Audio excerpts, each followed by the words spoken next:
Kenapa demikian? Karena ketiga tersangka mengajukan ahli dan saksi yang meringankan. Baik, terima kasih rekan-rekan sekalian. Sebagaimana kita ketahui, pemeriksaan terhadap 3 orang tersangka hari ini alhamdulillah sudah bisa berjalan dengan lancar.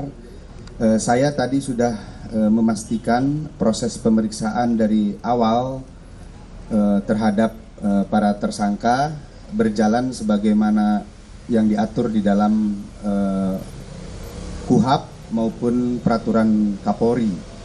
Penyidik menjunjung tinggi asas-asas sebagaimana undang-undang yang mengatur kami di dalam proses pemeriksaan terhadap tersangka.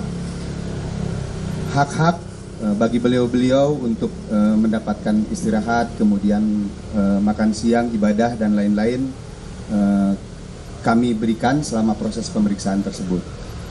Dan saat ini pemeriksaan sudah selesai dilakukan untuk sementara waktu. Para tersangka sudah memberikan keterangannya. Setelah ini kepada ketiga tersangka kami perbolehkan untuk kembali ke rumahnya masing-masing. Kenapa demikian? Karena ketiga tersangka mengajukan ahli dan saksi yang meringankan. Tentunya dalam hal ini kami sebagai penyidik harus menjaga keseimbangan keterangan dan informasi sehingga proses penegakan hukum ini adil dan berimbang.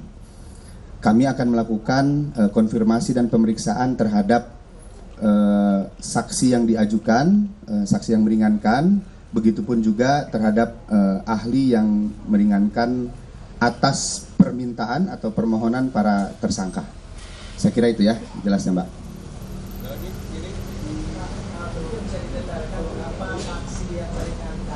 Yang diajukan oleh tersangka ini ahlinya ada berapa, kemudian terkait dengan para tersangka lain bagaimana nanti nasibnya, misalnya kapan?